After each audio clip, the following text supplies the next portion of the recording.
So we're gonna do something slightly different because when I found out that Dino likes soccer and the World Cup, I was like, great. I'm gonna throw in all the commercials that have come out that nobody else has wanted to talk about because they're not fans of soccer. One of the things we talk about here is just like how few instances for the monoculture there are, right? The World Cup is one of those instances. It happens every 4 years.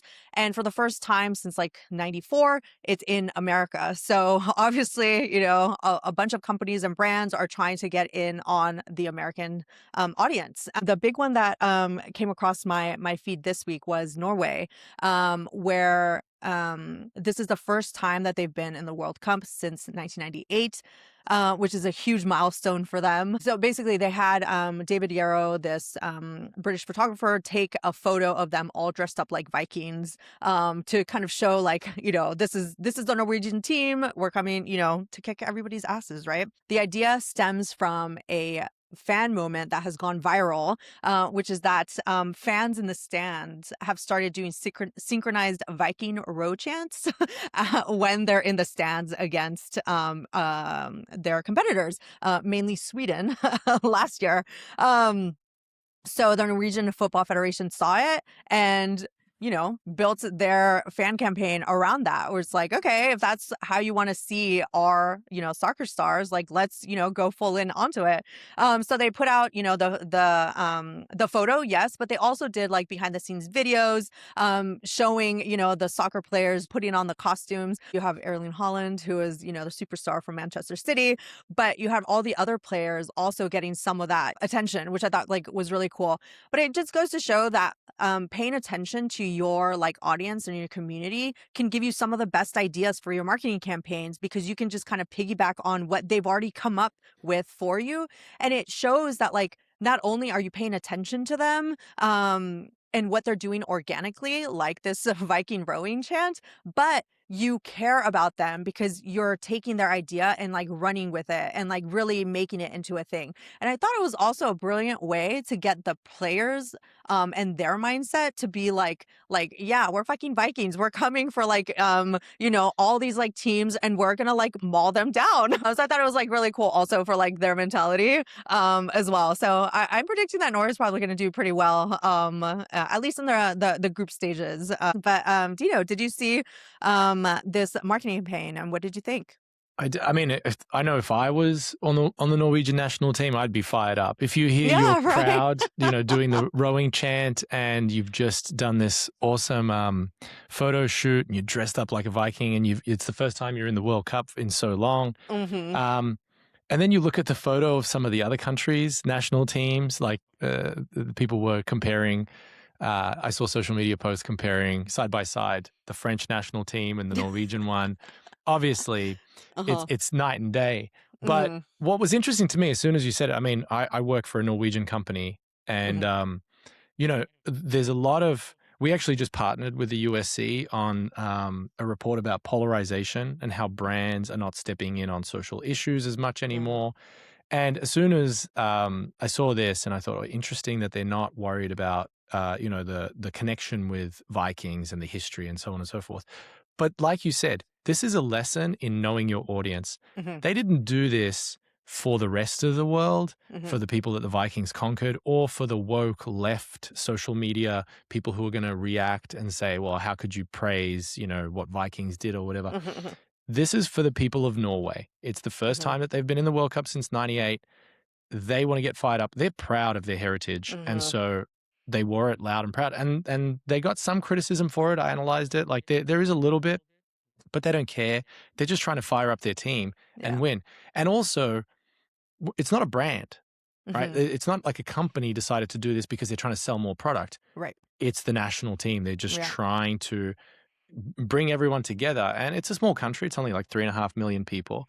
I do wish, Bosnia just made it into the World Cup for the first time since 2014. We don't have cool outfits like that. Bosnia's playing their opening game in Canada and then they play. They actually played a friendly in St. Louis where there's a lot of Bosnians. I happen to be Bosnian, which is why we're talking about the World Cup because I'm Yeah. excited. But they play in Seattle, LA, and Toronto, and that's what's cool about the World Cup this year. There's so many host cities, like there always are, but it's usually in one country. It's the first time it's going to be in 3 countries. It's on an entire continent. But let's not forget, FIFA has given us a little bit of a gift here. It's a longer tournament than usual. It's an extra week because they boosted the number of teams that qualify by 50%. Now it's 48 teams. So that means that now you have a larger population of the world that is involved in the World Cup than before. There's, instead of 64 matches in 2022, now there's 104 matches. And so that's 104 opportunities for brands to also get involved, for viral moments. It's so much longer. I don't think there's going to be fatigue for those of us that are soccer fans. Maybe football fans or NFL fans or basketball fans may get sick of it. But I think what FIFA None did of was those really, sports really are smart. playing right now in any like consequential thing, right? You have baseball kind Exactly. of going, but like their World Series is in October, so it's like the summer is free. And Basketball is playing right now; they'll end by the time the actual tournament starts. basketball should probably end right at the beginning, which again is the timing is perfect. There's always that lull in the summer where people like me who don't care about baseball are looking for something, even Americans. Everything else, it will either be done Right. or we'll be getting kindly out of the way. Even MLS, we'll take a Right. break. It's going to be very, Well, those very players will be interesting. in the in the tournament, right? Yeah, Oh, some hopefully. of them. Hopefully there'll be some of that translates to the. I couldn't be a bigger fan of the MLS. I love going to the Galaxy games here. I don't know if you've been. I think it's Not great that recently, yeah. it's such a tragedy to me that soccer is not a bigger sport here. But how can you compete? Some of the other sports here are so huge. But it'll be interesting to see It's what sort of after growing. So I effect. saw that came out last week, is that the population share has gone up, probably because, just increasing awareness. Obviously, we have a lot more of the top players coming to, semi-retire here.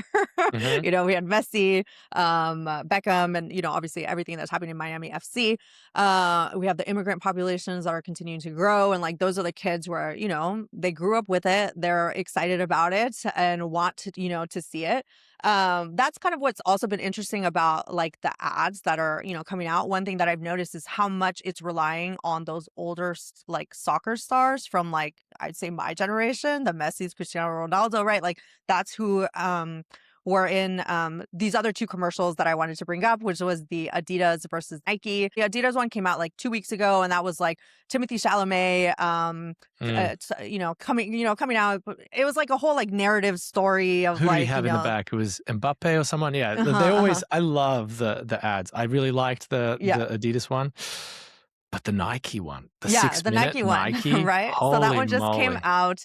And the one thing I'll say is, so it basically is like a French director wanting to get the players to do a certain move or whatever, which I thought was like, okay, you're not going to get the stars to like do a certain thing. Like the whole point is to get them to, shine on their own, right? So I thought that part of it didn't like work for me, but once it moved into like the players actually playing and like playing in the backlots here in like LA, I thought it was like super special, and you just got to see the different players kind of have their own personalities as well. Mm. Haaland came out and he had his like body double was Channing Tatum, which was like funny. Kim Kardashian was in it. So there was a bunch of like soccer players, yes, but then you also had celebrities in it that were just, associated with like Nike. So I thought it was like, really cool. It was like one of the longer ads. I think it was like, 5 minutes. Yep. So it was like really interesting. And it was like the first one that was like, aside from like the Adidas one, that was like, okay, finally, actual like sports fans that like know and love the sport and want to showcase the players at their best. I feel like some of the other ads just really haven't gotten to that level. It's more just about showing the brand, which I kind of find annoying because like I'm more of like I just want to see like the players. Some of the commercials that I remember the most from earlier World Cups are those. It's like always showcasing the players doing cool soccer moves and fun shots and stuff. So, but anyway, so from those 2, which one would you say you liked better? Oh, simply for its ability to capture my attention. and I have severe ADD. So the 6-minute Nike, that's Uh-huh. a winner. And you're right. Like, if you look back, you expect, right? If you're a soccer fan and you pay attention to the World Cup, you're going to get Nike and Adidas doing an ad where they're playing soccer and, there's some cool action moves and some weird celebrity is going to pop up in there and someone's going to slide tackle someone and it's just, cool moves. This one didn't have as much story as I would like, but that's what I think the Timothy Chalamet one with Adidas, it had an interesting story because you could tell he was really acting in it and he carried it quite a bit. Yeah. And I liked it. So I did have my full attention, but I didn't leave it. After watching it, I didn't think that kept me on the edge of my seat. The Nike one did. And again, maybe going back to what we're saying about the Odyssey, the star-studded cast and for how long it went, it was just so good.